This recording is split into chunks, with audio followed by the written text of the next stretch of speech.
Hi, welcome to Comcast Newsmakers. I'm Sabrina Register. We're in Vancouver, Washington today for the Association of Washington Cities annual convention. And joining me right now, Rich Zwicker, who's a council member for the city of Renton. Thanks so much for coming on the program. And thanks for having me. You bet. For those who aren't that familiar with Renton, tell us a little bit about how many people call it home roughly and what makes Renton unique. Over 90,000 citizens now. We've had some recent annexations and we're considering some more, including the West Hill Skyway area, which would get us about another 15,000. I think probably what we're known for is Boeing. Sure. We're luckily just received the 737 MAX and quite thrilled with that and looking forward to all the potential that that'll bring with the continued Boeing presence for years to come. So you have quite a few residents, but during the day your numbers even swell because it does of swell all the up. people. We get a lot of people coming into work in Renton, and we keep that in mind when we're putting together programs and economic outreach and that type of stuff. Speaking of programs, you all have a strong neighborhood program. Tell us a little bit about it. We have a very strong neighborhood program that's been in for many years. We have quite a few recognized neighborhoods, and what they do is they apply it to the city, and what that gets them is opportunity to qualify for grants in city services. And then we do an annual picnic every year through the summer, so we're just heading into picnic season, which is a lot of fun, where we roll out some games and fun and that type of stuff, and make hot dogs and serve lemonade, and get a chance to actually meet one-on-one with our residents and neighbors and help them get to know each other a little bit better. Sounds like a strong program that's going to continue. It's a great program, and it has full support of the administration and the council.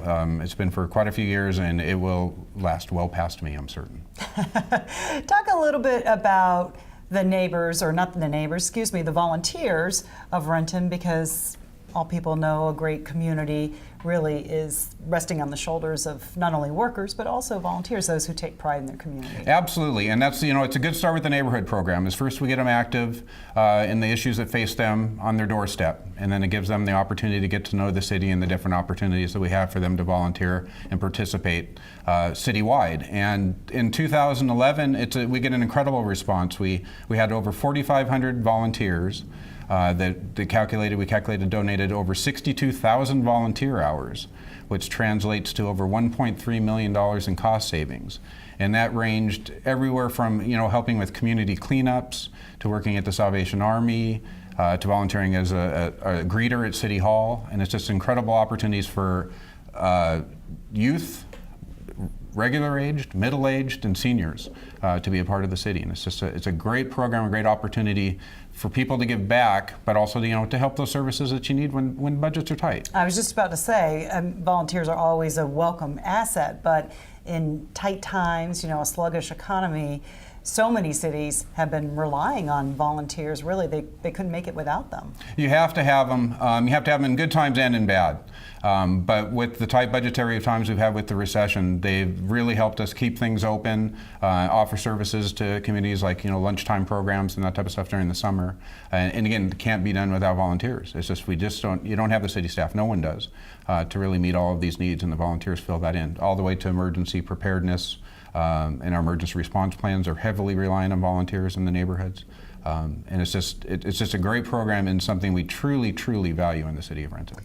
An initiative you recently kicked off, New Clean Community Initiative. The Clean Community Initiative is something that actually works also well with the volunteers. What we found is that, in a nutshell, you have some issues, as times get tough. Maybe a neighbor that gets a little older, can't quite keep up their yard and that type of thing. If a neighborhood wants to come together and help that neighbor out, what we found and what struck me was that you can get the neighbors together, they need to take some trash away or that type of thing. Well, they shouldn't have to be out of pocket, for that. It's enough that they volunteered. So we created a fund.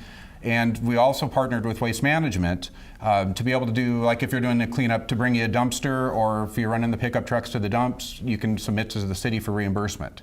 And so we kind of took it from, volunteering's a lot and very appreciated, and let's see how the city can help with some of those little expenses that come into play. Rich Zwicker, thanks so much. Thanks for having me. Yeah. Thanks for watching Comcast Newsmakers Headline News at the top and bottom of the hour.